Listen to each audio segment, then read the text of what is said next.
Shalom. Selamat pagi Bapak Ibu saudara kasih dalam nama Tuhan Yesus Kristus. Kita percaya Allah kita sungguh luar biasa. Amin. Ya. Kita tahu bahwa saat ini tepat dengan hari kemerdekaan, ya, negara kita tahu semua orang di negara ini sedang berpesta untuk merayakan hari pembebasan, di mana mereka mengalami satu pembebasan penjajahan. Dan kita tahu bahwa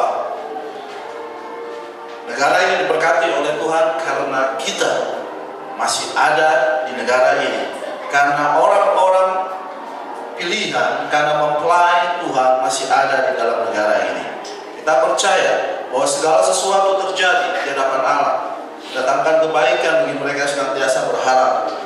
Dan itu tidak terjadi secara kebetulan, dan kita mau melihat apa yang Tuhan inginkan bagi kita pada saat ini.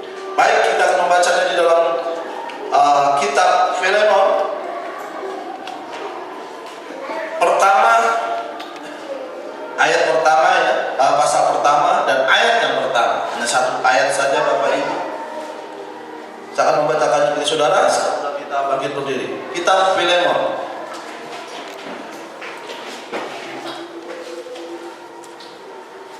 ya, Filipi.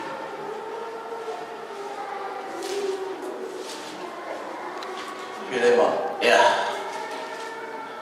Baik, Filemon pertama, ayat yang pertama, saya akan membacakan bagi saudara. Dari Paulus, seorang hukuman karena Kristus Yesus, dan dari Timotius saudara kita, kepada Filemon yang kekasih teman sekerja kami. Silakan duduk. Judul khotbahnya pada saat tentang a prisoner, seorang tawanan. Ya, kita tahu bahwa seharusnya sekarang ini seorang pembebas, tapi Tuhan mau kita berbicara seorang tawanan. Ya, bagaimana sesungguhnya kita menjadi tawanan roh. Kita melihat bagaimana Rasul Paulus ketika dia menuliskan surat ini kepada Filemon. Dia dulu berada di dalam penjara. Kita melihat kembali lagi ke latar belakang, ya, kondisi dia berada di penjara, sehingga dia mengetahui dengan jelas, ya, melalui keadaan apa artinya kata seorang tawanan. Jadi betul-betul dia kondisi berada dalam penjara, dan kita tahu dia terhalang oleh teralis atau jeruji-jeruji besi, dan dia tidak ada kebebasan untuk dia bergerak. Hanya diselingkan saja. Kondisinya terikat pada saat itu, dan itulah yang terjadi. Dia dikelilingi oleh jeruji-jeruji besi, dan dia tidak bisa bebas. Ya, dan jika dia bisa bebas, itu karena ada orang yang membiarkan dia bebas. Itulah kondisinya, itulah keadaannya, dan dia tahu bagaimana sesungguhnya bukan saja menjadi tawanan, menjadi prisoner di dalam penjara, tapi dia juga tahu bagaimana kondisinya dia menjadi tawanannya Allah, tawanan roh. Seperti yang baru saja saya ekspresikan kepada saudara, kata Brother Brennan, di mana hidup Anda akan membuktikan dengan tepat di sisi mana Anda berada. Ya, jadi kita harus tahu bahwa hidup kita membuktikan dengan tepat di mana sesungguhnya kita ini berada pada saat ini. Apakah kita berada di pihaknya Allah, atau kita berada di pihak daripada dunia ini?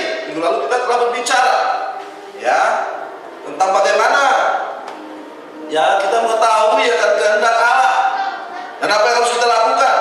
Dan saya tidak peduli di sisi mana Anda berada pada saat ini. Hidupmu, hidup Anda begitu nyaring, ya, sehingga Anda tidak dapat mendengarkan kesaksian Anda. Jadi hidup kita itu begitu nyaring, dan apa yang kita lakukan di dunia ini itu akan terdengar di surga. Dan itu terekam semuanya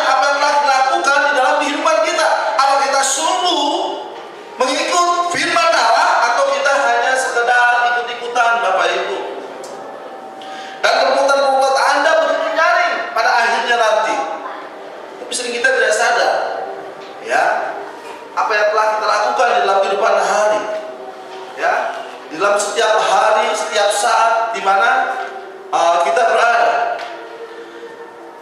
Tidak tahukah Anda, dikatakan oleh Brother Brennan, kita juga sedang memantulkan sesuatu. Jadi secara kita tidak sadar, kita itu sedang memantulkan sesuatu, ya. Dan Brother berkata, jangan pernah melompat lebih tinggi dari kehidupan Anda sendiri. Apa artinya? Ya,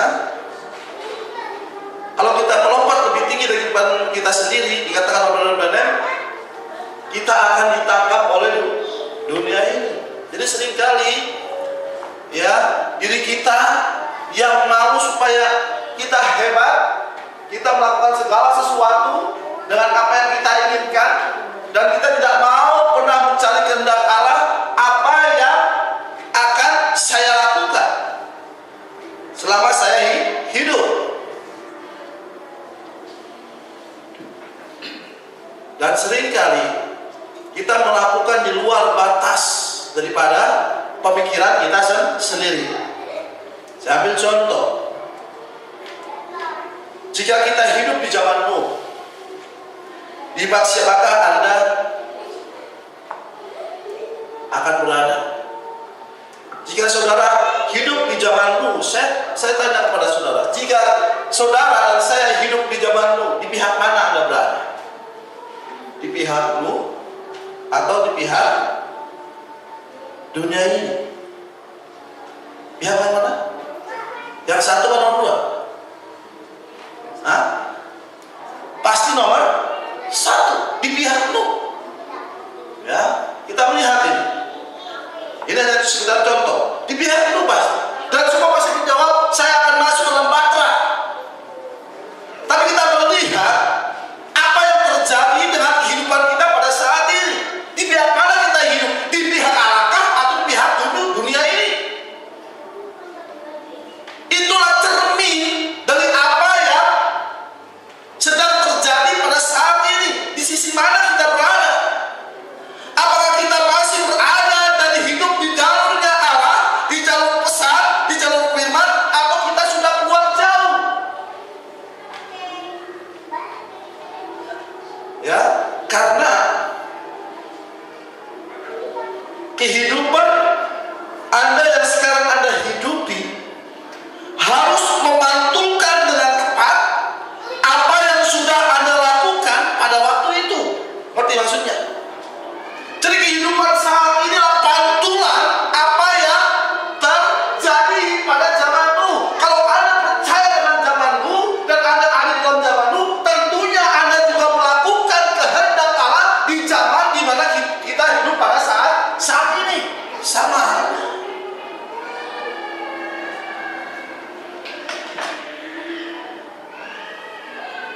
Ya. Karena apa? Karena kita dikuasai dengan roh yang sama. Kita sudah bermain roh nih. Ya. Tawanan, seorang tawanan roh itu dia berbicara tentang roh, bukan berbicara tentang secara daging. Karena akhirnya daging harus dibinasa, kehidupan roh itu harus hidup. Hanya ada satu, roh yang memberikan hidup. Roh Kudus yang memberikan kita hidup. Daging sama sekali tidak berguna. Kita sudah berbicara soal roh. Kalau kita sudah berbicara tentang tawanan roh, berarti daging kita sudah mati. Kita tidak akan pergi ke surga kalau hidup kita masih ada di dalam daging. Paulus sudah mengajarkan kepada kita bagaimana dia menjadi seorang tawanan roh. Kita melihat apa yang terjadi dalam kehidupan Paulus. Kita tahu sekali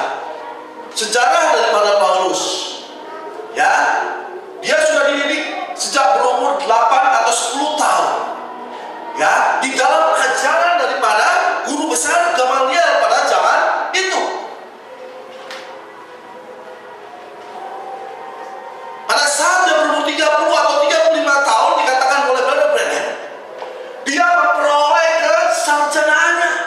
Dia menjadi seorang sarjana dan menjadi seorang tokoh yang terkenal pada saat itu. Dan dia dididik di dalam ambisi ya daripada kedua orang tuanya. Bayangkan, ini Paulus. Nah, kita melihat hal itu Bapak Ibu. Seorang Paulus, seorang Saulus, dia dididik dengan satu ambisi daripada kedua orang tuanya. Ayahnya menghabiskan uang supaya Paulus meraih gelar daripada sarjana. Dan kalau orang tuanya sudah menghabiskan harta bendanya supaya Paulus dididik dengan benar, dengan ajaran yang diajarkan oleh Gamaliel, sehingga dia menjadikan sarjana. Kita melihat Bapak Ibu, ya, tetapi Allah tahu, ya, apa yang akan dilakukan untuk Saulus. Dia tahu bahwa dalam diri Saulus ini mempunyai satu potensi yang besar, ya. Dan dikatakan di sini Bapak Ibu, ya,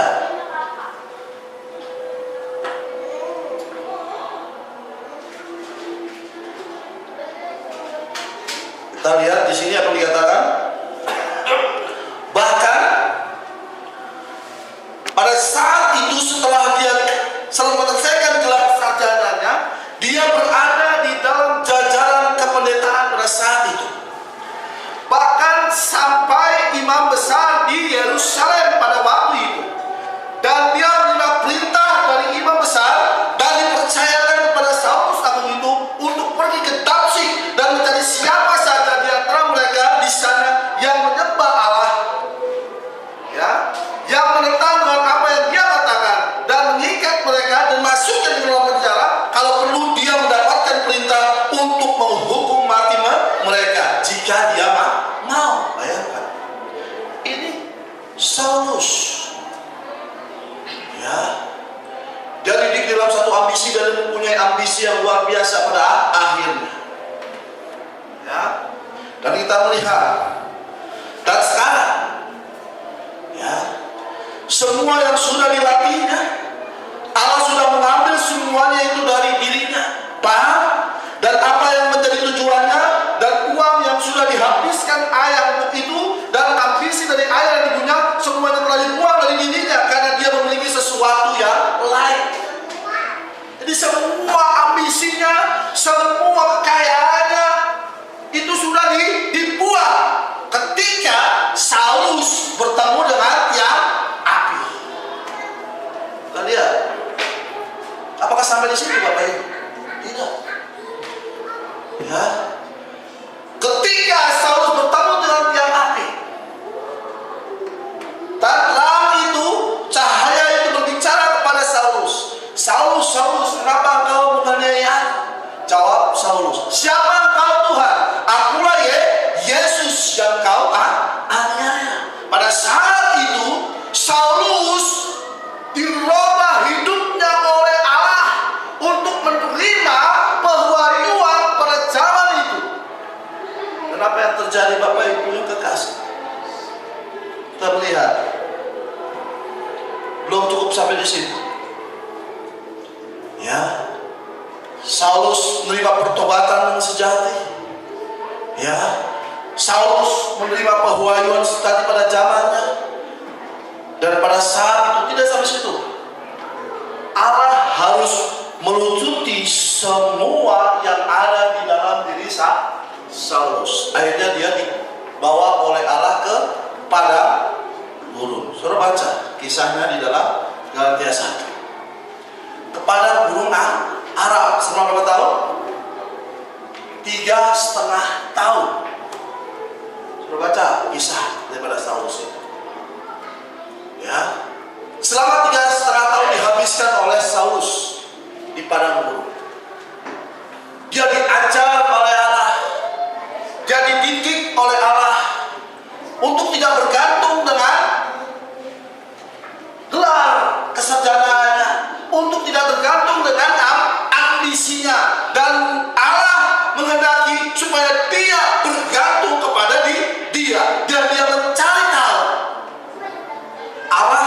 yang sudah berbicara kepada dia. Ya, siapa sesungguhnya dia itu, dan dia mendapatkannya. Setelah dia mendapatkannya, maka dilepaskanlah semuanya itu, dan dia menjadi pelayan Tuhan, rasul Tuhan untuk zamannya. Saudara kasih, ya.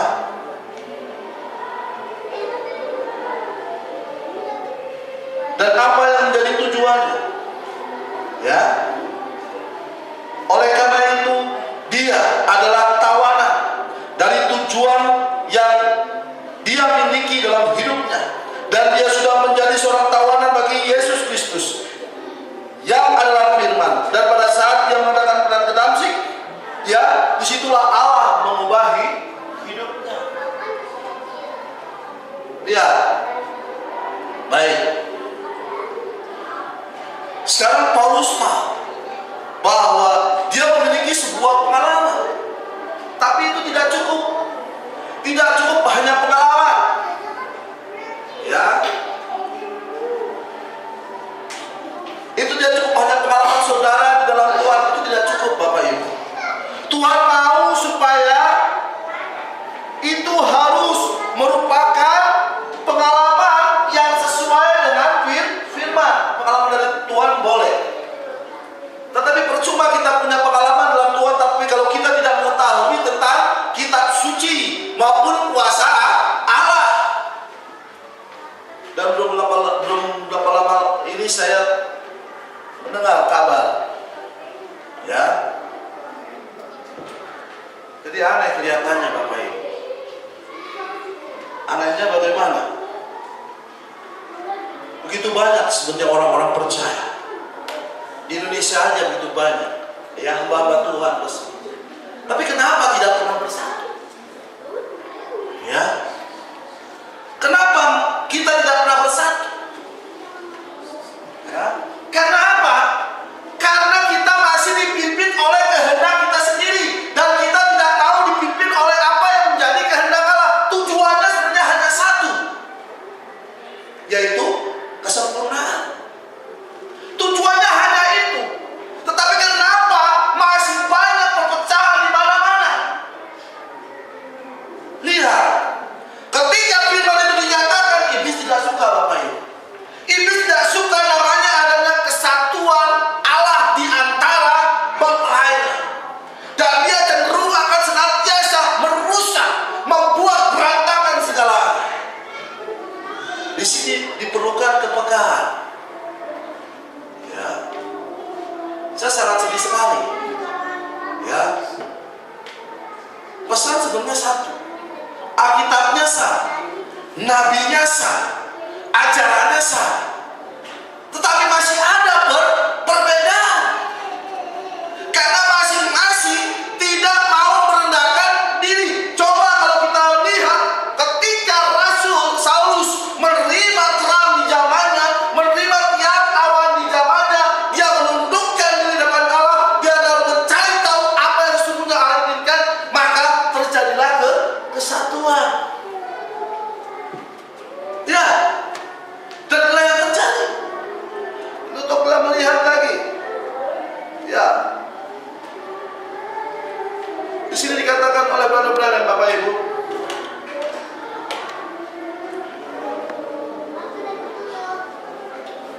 kasih Allah sungguh begitu mengagumkan, dan sungguh sebuah pewahyuan sehingga dia tidak bisa menjauh darinya.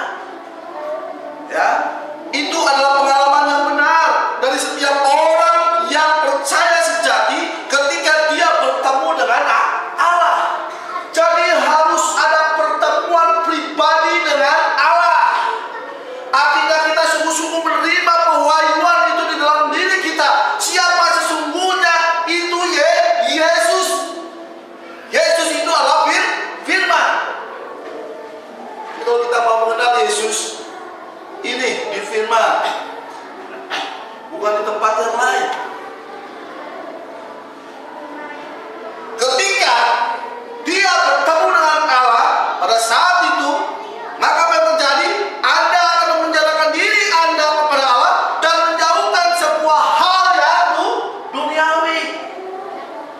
Jadi kita memenjarakan diri kita, lucu bukan? Artinya kita harus, di sini diperlukan adalah penguasaan di diri. Buah-buah roh yang ke-9, buah-buah roh yang terakhir, untuk kalau kita sudah menguasai diri kita, maka kita patut disebut sebagai tawanan roh. Kita memenjarakan diri kita sendiri dan menjauhkan, membuang segala hal yang duniawi. Tapi kenyataannya apa? Lebih banyak daging daripada roh yang bekerja dalam hidup kita. Kita lihat apa yang terjadi dengan Musa. Ya, Musa kita kenal dia adalah seorang nabi. Ya, dan kita melihat cerita itu. Kalau cerita di Alkitab hanya singkat, ya, tapi benar-benar melihat apa yang terjadi pada saat itu dengan Musa. Musa yang masih bayi. Kita melihat Bapak Ibu, ya, pada saat itu Musa lahir, dan bangsa Israel tertulis tercatat dalam Alkitab, dia akan menjadi apa? Dia akan menjadi penduduk asing, menjadi budak di negeri yang asing selama berapa tahun? 400 tahun. Itu sudah dinyatakan dan itu sudah dinubuatkan. Ya, di dalam kitab Kejadian. Musa lahir. Musa sekecil itu lahir. Dan mereka pada saat itu menantikan seorang pembebas. Dan apa yang terjadi? Ya, saya juga tadinya tidak tahu. Ini bukan hanya sekedar cerita belaka. Saya tahu benar-benar pasti melihat akan visi penglihatan yang sudah lalu. Apa yang terjadi dengan si Musa kecil ini? Ya, dan dia lahir. Dan ibunya Musa. Siapa ibunya Musa? Maria. Bukan Maria, Maria kakaknya ya. Iya, ibunya Musa. Ya. Ibunya Musa. Ya, ketika itu mereka mendapatkan satu penglihatan visi. Ya, tentang si Musa kecil ini.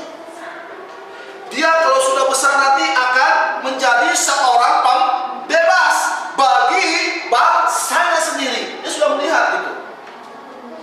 Dan dia lahir dan Allah menjelaskan hal itu, apa yang terjadi dengan si Musa ini. Akhirnya di dalam doa ibunya berkata, ya, engkau nak akan menjadi seorang pembebas. Ya, bukannya aku takut dengan perintah raja, tetapi biarlah hal ini terjadi. Akhirnya dibuanglah, di dalam doanya itu dia membuang si Musa ke Sungai Nil. Masih ingat cerita itu? Ya. Ini yang terjadi. Anehnya, ya, anehnya, lihat, anehnya, Batra yang dibuat, Batra kecil ini, yang ditaruh Musa di dalamnya, itu berjalan bukan hanya sekedar berapa meter, bermil-mil jauhnya melintasi Sungai Nil yang lebar, dipenuhi dengan buaya-buaya yang ganas. Kita lihat, kalau bukan campur tangan Allah, ya, tidak akan mungkin ini terjadi. Dan benar-benar melihat dalam visi itu, Batra kecil itu akhirnya dibawa persis di dekat kolam tempat permandian putri daripada Firaun. Dan dia mendengar pada saat itu ada teriakan dan menangis, dan dia ketahui di situ ada seorang bayi kecil. Akhirnya ambillah bayi itu. Tapi lihat, Maria, kakaknya Musa, mengawasi Musa. Dan ketika itu dia membesarkan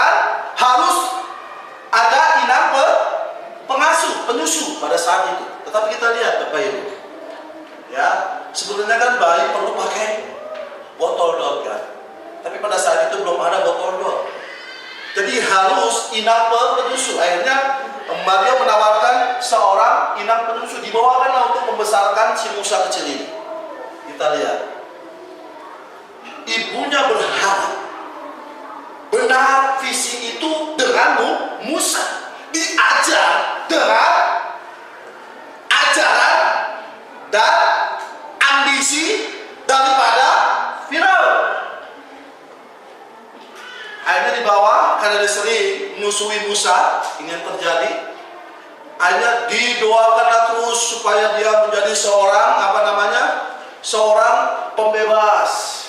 Ketika dia berumur kira-kira 16 tahun, dikatakan oleh Brother Branham, ketika dia berumur kira-kira 16 tahun, dipanggilnya Musa oleh ibunya. Dia sudah menutup pintu, mari nak kemari. Umurmu sekarang sudah 16 tahun.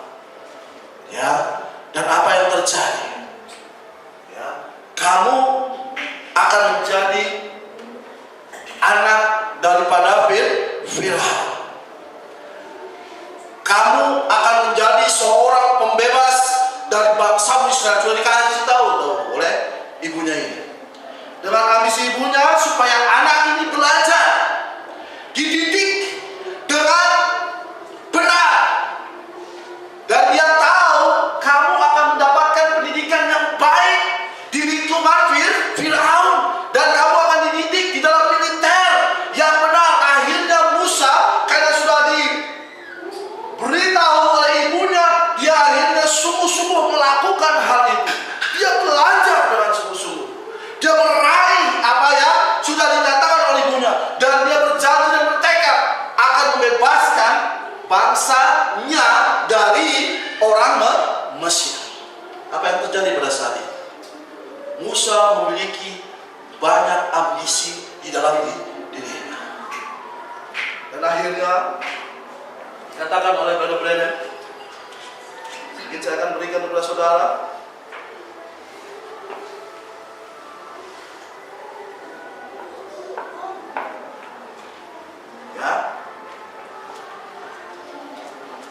Dia berkata kepada ibunya, ambisi Musa mulai bertumbuh, dan akhirnya dia berkata kepada ibunya, aku akan belajar ibu, aku akan mempelajari semua yang aku bisa, aku tahu apa yang akan aku lakukan, aku akan belajar untuk menjadi seorang militer, aku akan tahu bagaimana untuk membawa orang-orang ini keluar dari sini. Jadi dididik oleh ibunya, ya, diberitahu, dan timbullah ambisi dalam dirinya. Saya harus mengeluarkan bangsa saya dari sini, dari tanah Mesir, keluar. Dan apa yang terjadi Bapak Ibu? Aku akan menjadi seorang jenderal besar. Bayangkan, ambisi Musa akan menjadi seorang jenderal besar. Bukan 4, tapi 5. Kalau jenderal ada 4, 5. Jadi mengatasi jenderal-jenderal pada saat itu.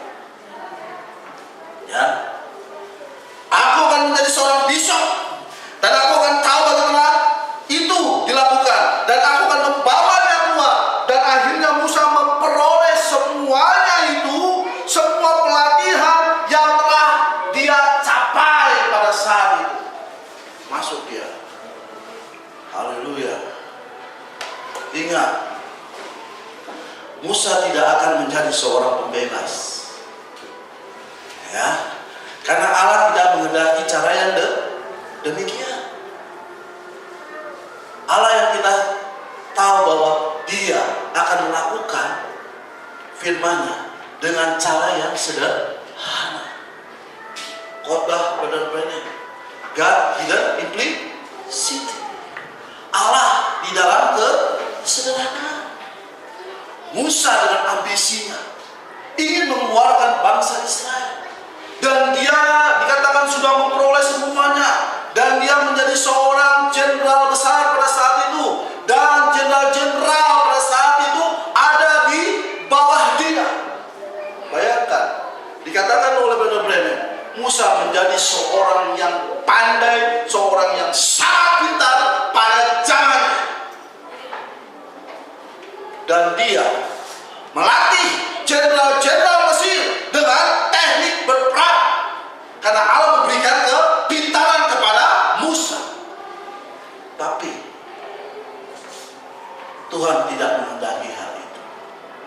dikatakan oleh Brother Bennett. Ya. Dia bahkan bisa mengajar orang-orang Mesir, bahkan sampai dia mengajar para psikolog mereka. Dia dapat mengajari para jenderal mereka bagaimana militer yang kuat itu. Dia adalah seorang manusia besar dan orang-orang takut kepada Musa karena kebesarannya. Orang-orang takut kepada Musa karena kebesarannya, karena kehebatannya, karena kepintarannya.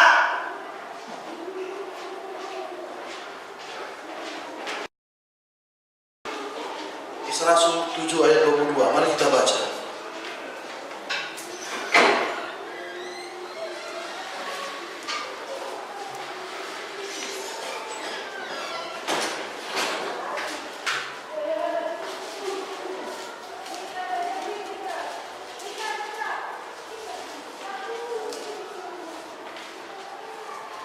Kisah Rasul 7 ayat 22. Dan Musa dididik dalam segala hikmat orang Mesir, dan dia berkuasa dalam perkataan dan perbuatannya. Inilah Musa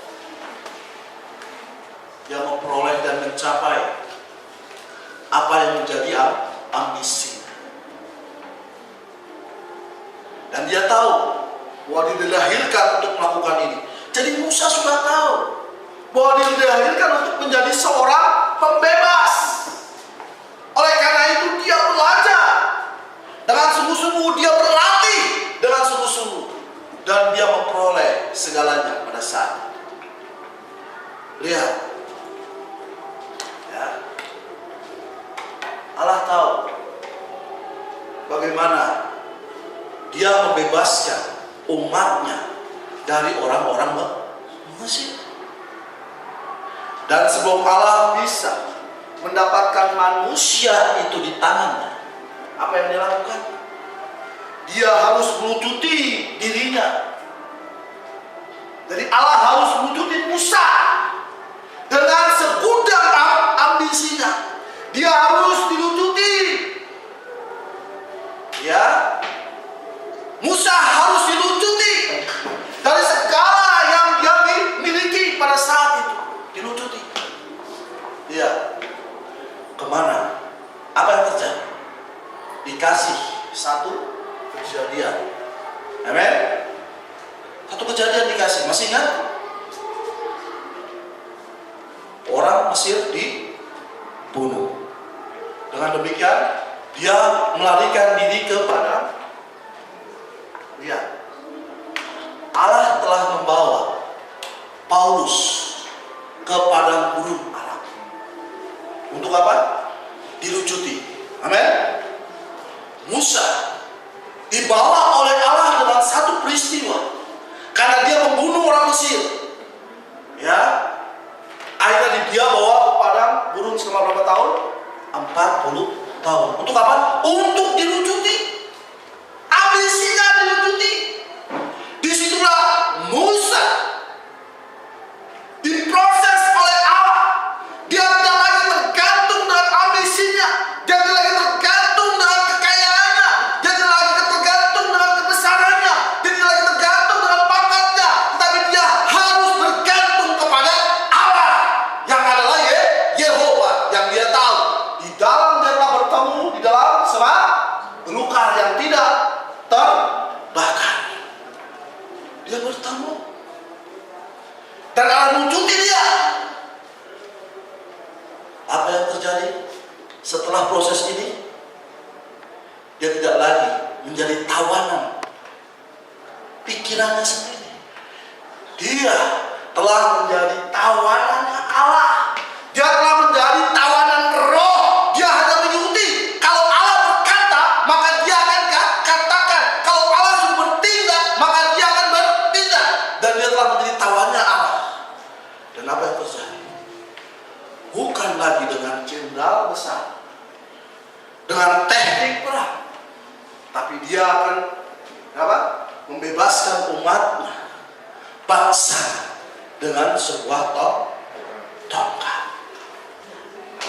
Sederhana sekali. Amin. Sangat sederhana sekali Bapak Ibu. Ya, lihat Musa. Kita lihat, sambil contoh lagi, Yusuf.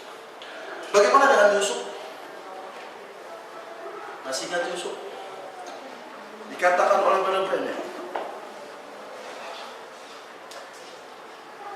ya, Yusuf adalah seorang anak pilihan. Ya, pastikan Anda pilihan. Yusuf adalah seorang anak pilihan. Dia adalah sebuah pelambang daripada Yesus Kristus yang sempurna. Dia dilahirkan sebagai seorang nabi.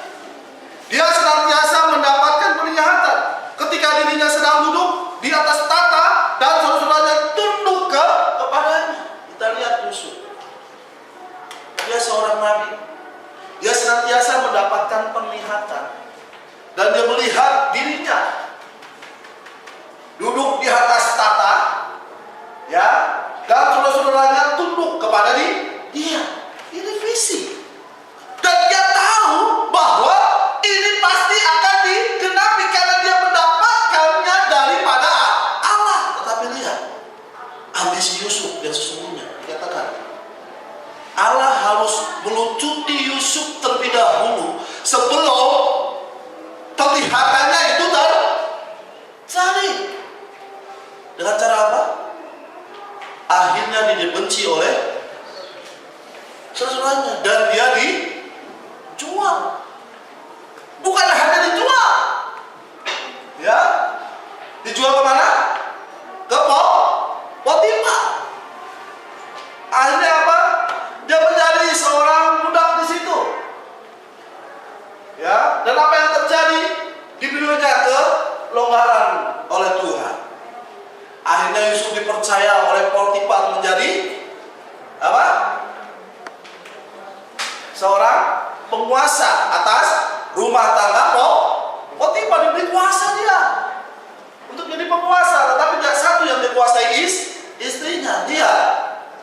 Tapi lihat, Allah masih melihat di dalam diri Yusuf masih ada ambisi. Oh, tidak bisa begini, ya. Dia tahu bahwa penglihatannya itu benar daripada Allah dan dia tahu bahwa ini akan terjadi dengan dirinya. Dia sudah tahu. Tetapi Yusuf harus diproses, Yusuf harus dilucuti sehingga apa? Dia kalau jadi penguasa nanti dia tidak akan menjadi sombong. Amin. Lihat, setelah itu diproses. Akhirnya masih ada ambisi dalam dirinya. Akhirnya dibuat satu peristiwa. Istri Potifar. Akhirnya gara-gara ini dia masuk ke penjara. Dipenjarakan oleh siapa? Potifar. Masuk ke dalam penjara. Dia berada di dalam penjara telah jeruji besi dan dia menjadi seorang tawanan. Dia di dalam penjara dia merenung, ya.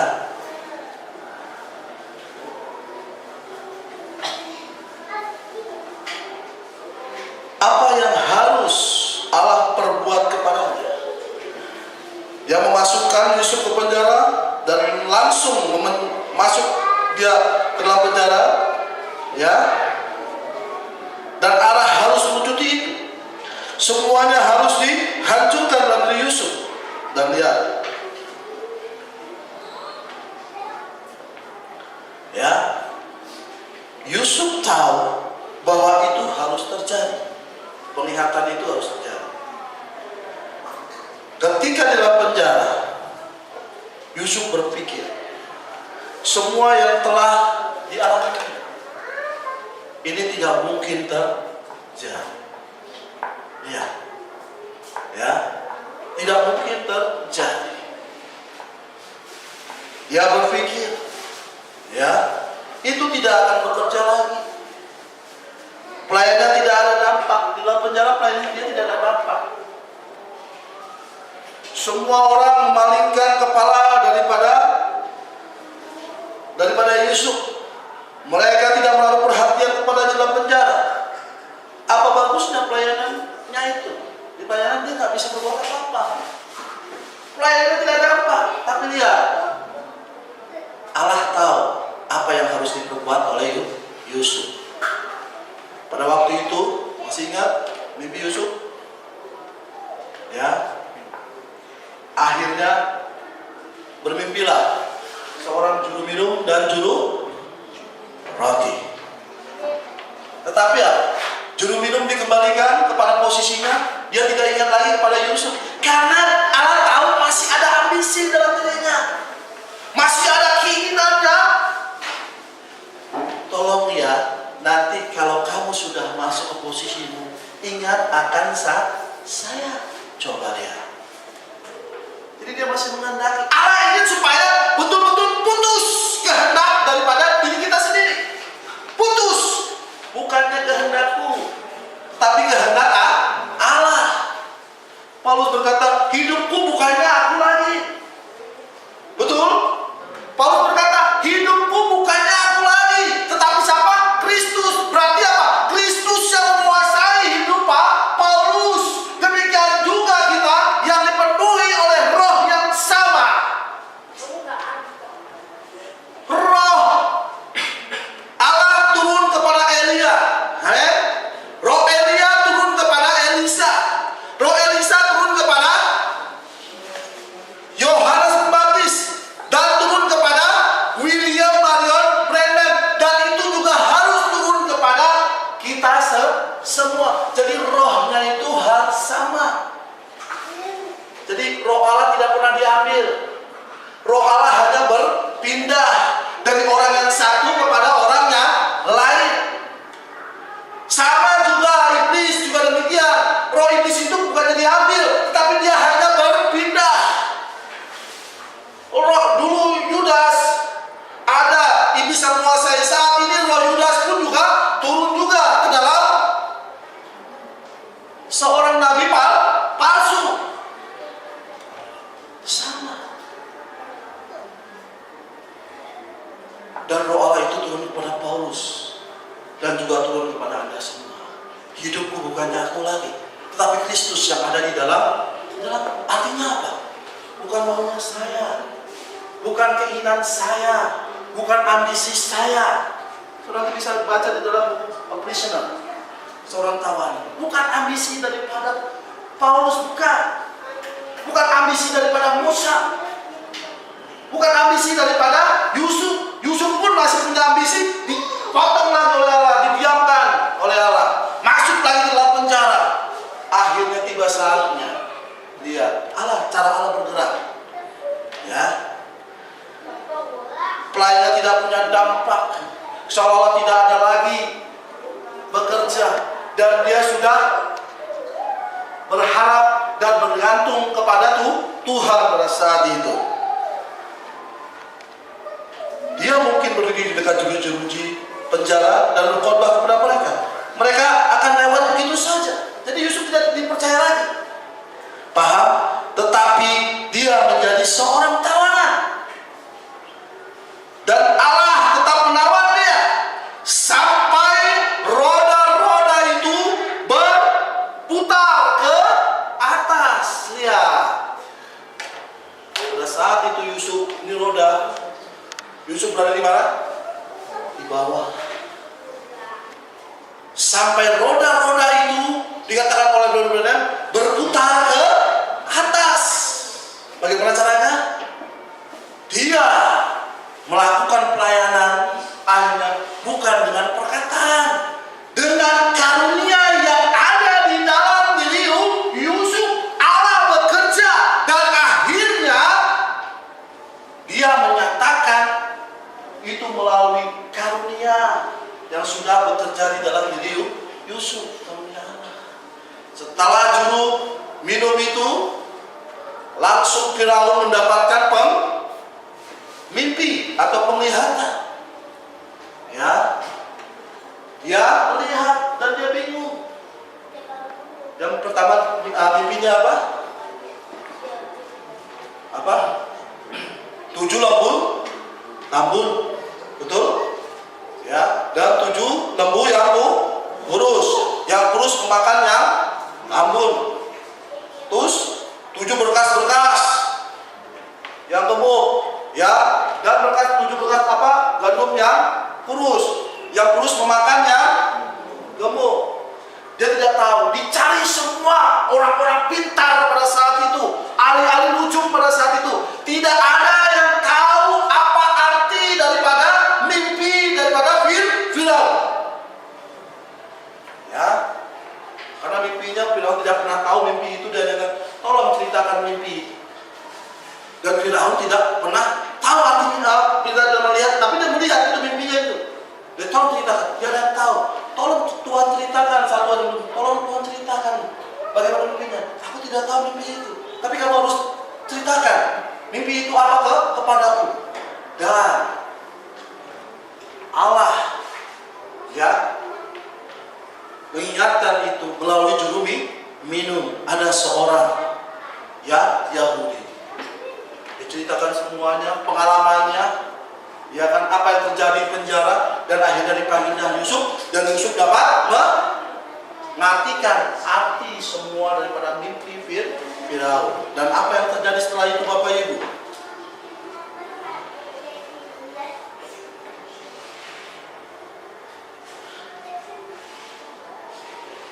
Segera sesudah dia membawanya keluar dari penjara, dia diberi kuasa oleh raja, di mana dia duduk di sebelahnya dan membawahi dia. Dia dibawa dari rumah penjara itu dan diberi kuasa sampai apapun yang dia katakan harus terjadi. Dia seorang dan orang-orang pada saat itu akan berlutut kepadanya, dan penglihatan itu memberitahukan dia demikian. Jadi semua orang berlutut kepadanya, dan dia didudukan di dalam sebuah menjadi penguasa di dalam kerajaan Mesir.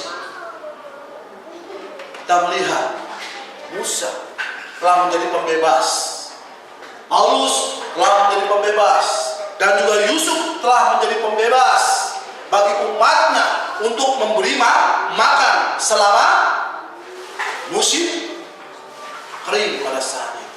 Kita lihat, saudara kasih. Sekarang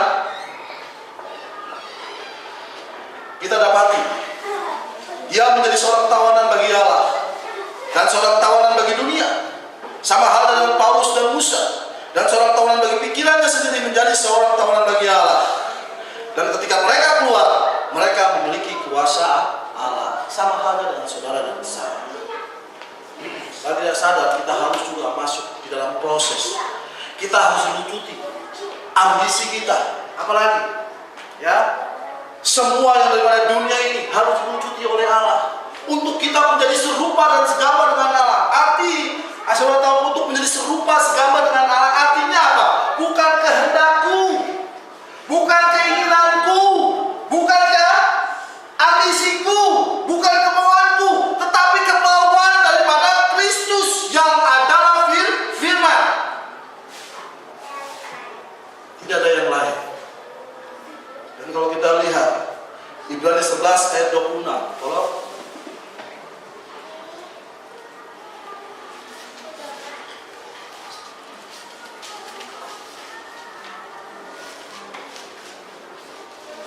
Yang menganggap panggilan karena Kristus sebagai kekayaan yang lebih besar daripada semua harta Mesir, sebab pandangannya ia arahkan kepada upah.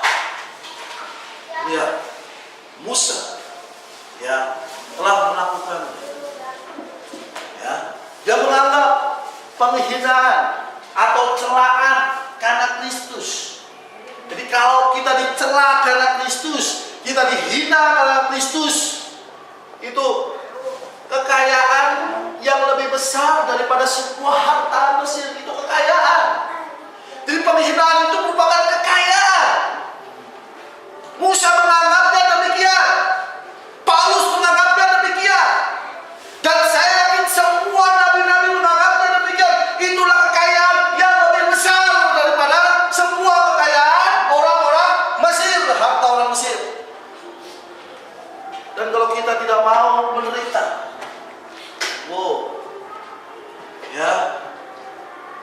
itu sangat sangat disayangkan sekali. Ya. Perhatikan, Musa tidak dapat mengikuti sesuatu yang harus dilakukan manusia dan Allah pada saat yang bersamaan. Dia terlalu bertentangan, yang itu terlalu bertentangan dengan yang lain. Jadi Musa tidak dapat melakukan keinginan Allah dan kemauan manusia. Orang-orang Israel pada saat itu tidak. Itu pasti bertentangan karena kemauan Allah itu senantiasa bertentangan dengan apa yang diinginkan oleh manusia. Jadi kehendak kita ini bertentangan sebenarnya. Nah, kita harus melihatnya di dalam cermin firman. Sudah seberapa layak saya? Sudah seberapa sepadankah saya dengan firman, dengan Alkitab? Kita melihatnya dalam cermin, kita melihatnya di dalam Alkitab. Ya, saudara yang dikasih dalam nama Yesus. Ya. Dan seringkali ini terjadi. Ya. Beda pikiran, beda ide, beda apalagi kemauan, beda keinginan. Kita harus tanggalkan. Amin. Kita harus tanggalkan. Kita harus samakan pikiran kita dengan firman, ambisi kita dengan firman, kemauan kita dengan firman, sehingga semuanya itu akan mendatangkan kebaikan dan Allah akan memberkati kehidupan kita.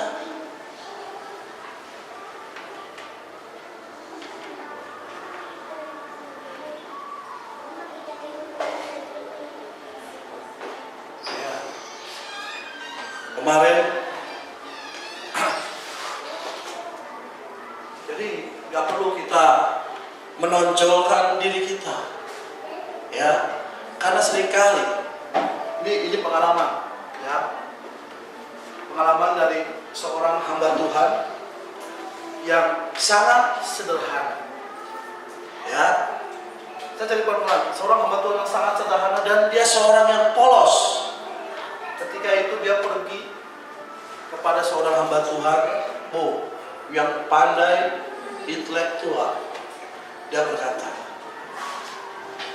saudaraku, ya, saudara ini hamba Tuhan apa?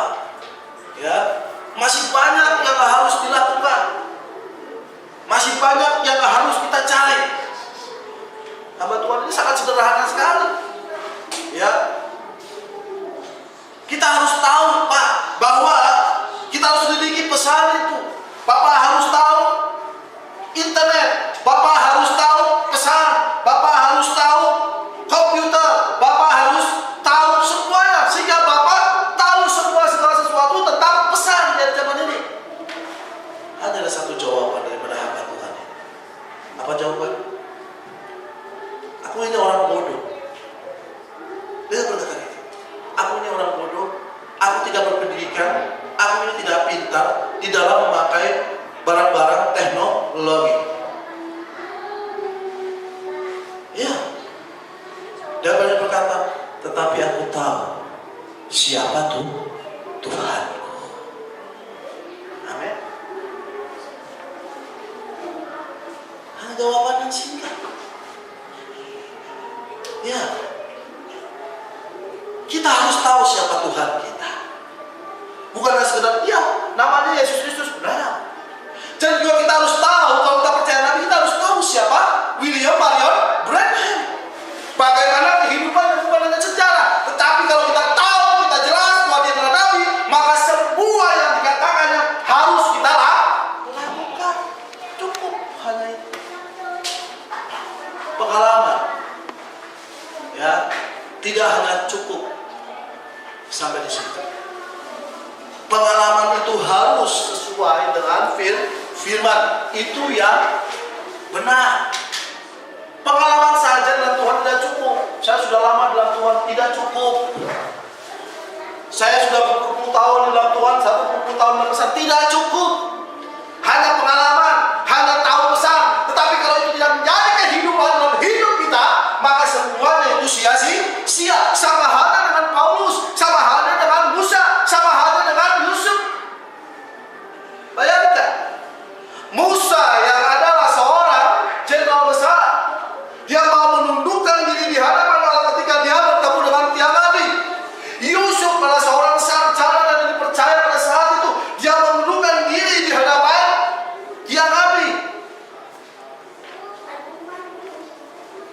pusat. Paulus semua menundukkan diri di hadapan tiang api dan dia mencari tahu siapa Allah itu. Ya, kalau kehidupan kita seperti ini, kita akan tertinggal dengan dunia ini. Harus ada pertumbuhan, harus ada perubahan, harus ada cermin yang baik di dalam kehidupan kita, sehingga orang melihat bukannya aku lagi yang hidup, tetapi Kristus yang hidup. Jadi semua itu berbicara tentang firman, semua itu berbicara tentang kemuliaan Allah, semua itu berbicara tentang apa yang Allah ingin lakukan dalam hidup saya dan saudara. Dan kita tahu kehidupan kita jelas akan terekam nyari di surga. Apa yang kita lakukan sehari-hari, Fir'aun telah menjadikan Yusuf anaknya. Amin. Demikian juga Allah, demikian juga Kristus akan menjadikan kita miliknya, menjadi tawanan-tawanan kasih, yaitu anak-anaknya. Amin. Jadi saudara kira kalau sudah menjadi anak Allah, saudara tahu loh namanya predikat anak Allah, itu menjadi tawanannya Allah. Kita tidak seenaknya saja hidup di dunia ini. Ikuti apa yang Allah inginkan. Atur. Saudara punya anak, kalau anak saudara tidak sesuai dengan aturan saudara, maka apa yang terjadi? Saudara pasti akan marah kepada anak saudara. Jangan lakukan ini, stop, kalau perlu dipukul. Nah, itu pun Allah lakukan karena Allah mengasihi anak-anaknya. Dan anak saudara itu tawanan daripada orang tuanya. Dia diikat di dalam satu kondisi sehingga walaupun anak itu begal, walaupun anak itu rusak, tetap dia adalah anakku. Itu Allah. Itu kalau manusia demikian, apalagi Allah. Saudara yang kasih dalam nama Yesus, ya, segala sesuatunya Allah tahu. Kalau kita mau sungguh-sungguh hidup di dalam Dia, dan Allah memberikan, ya, dan Dia akan memberikan kepada anak-anaknya kuasa. Jadi sebenarnya kita bangga, kita menjadi tawanan-tawanannya Allah. Setelah itu kita diberikan kuasa, sebagaimana tertulis dalam Yohanes 14 ayat 12. Tolong. Aku berkata kepada, sesungguhnya barang siapa percaya kepadaku, dia akan melakukan juga pekerjaan-pekerjaan yang aku lakukan, bahkan pekerjaan-pekerjaan yang lebih besar daripada itu, sebab aku pergi kepada Bapa. Aku memberikan pekerjaan-pekerjaan yang aku lakukan bahkan lebih besar. Bayangkan.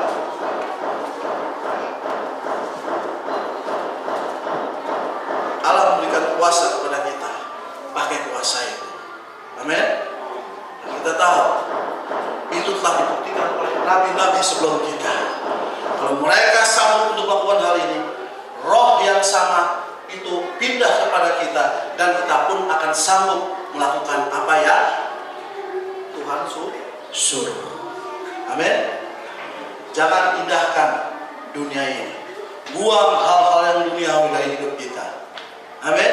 Hidup di dalam urusan daripada Allah, maka tiba saatnya sangkakala berbunyi, kita semuanya akan masuk di dalam pengangkatan. Kita akan sempurna. Ya, saya bersyukur ya kepada Tuhan. Ya, apa yang Tuhan inginkan, ya, Dia pasti akan berikan. Saya sedang meminta sesuatu daripada Tuhan untuk gereja ini. Saya sedang berdoa. Saya minta sebuah gereja yang permanen. Ya. Gereja yang permanen supaya kita bisa leluasa beribadah. Bukan sekedar sini terus ini enggak. Kita bisa berfellowship, kita bisa melakukan segala sesuatu di gereja itu. Dan saya tahu, ya, saya sudah ditaruh dalam hati dan saya sudah meminta. Dan saya tahu, saya minta kepada Allah, itu bukan dari uang saya, tetapi Tuhan yang sediakan dananya. Ya, saya sudah minta. Dan apa yang telah terjadi, Allah telah buktikan. Banyak hal Allah telah buktikan. Tapi kalau kita tidak sungguh-sungguh di hadapan Tuhan, semua yang Tuhan berikan itu percuma. Amin. Ya, semua yang Tuhan berikan itu kepada jemaat ini percuma. Yang Tuhan mau tahu, mau lihat kesungguhan kita di dalam kita melakukan firman. Sudah mau kasih, ya. Saya pun juga sudah mendapatkan sesuatu daripada Tuhan. Lihat saja Tuhan yang bekerja, ya. Dan saya tahu, percaya gereja ini suatu saat akan mempunyai tempat ibadah sendiri. Amin. Gak tahu kapan waktunya, yang jelas ini sudah dinyatakan. Ya, saya nggak tahu kapan waktunya. Dulu saya masih ingat, saya berdoa di tempat ini dan Tuhan berikan. Ya, tapi menunggu waktunya itu yang amat amat membosankan. Tapi itu telah menjadi kenyataan. Dan saya pernah juga, dan saat ini saya berbicara di tempat ini bahwa Tuhan akan memberikan sebuah gereja yang permanen pada kita semua. Gereja ini. Dan kita akan pindah di tempat ini. Dan kita akan luas beribadah kepada Tuhan. Supaya kita tidak terganggu dengan bising-bising suara ini. Ya. Doakan untuk hal ini. Saya percaya Tuhan akan berikan tepat pada waktunya. Terima kasih. Haleluya. Mari kita bersatu. Tidak ada yang lebih indah Tuhan daripada Engkau. Dan tidak ada yang lebih manis daripada Engkau. Kalau Engkau sudah berjanji, Engkau pasti akan menepatinya Tuhan. Asal kami mau menjadi tawanan-Mu. Asal kami mau menjadi tawanannya Allah. Bukan kehendak kami Tuhan, tetapi kehendak-Mu yang harus kami lakukan dalam kehidupan kami. Sehingga kami juga mendapatkan sesuatu daripada Tuhan. Dan itu kami percaya sebagaimana yang telah dilihat dalam penglihatan Yusuf. Demikian juga Engkau yang akan menyatakan itu bagi jemaat di tempat ini. Jemaat ini merindukan sebuah tempat beribadah yang daripada kami tidak muluk-muluk meminta kepada-Mu Tuhan. Tapi kami tahu dan percaya bahwa tempat ibadah ini akan kami gunakan hanya untuk memuji memuliakan nama Tuhan. Tidak ada yang lain Tuhan. Mari Tuhan, nyatakan kehendak-Mu. Dan bila Engkau yang mau menyatakan itu dalam hidup kami.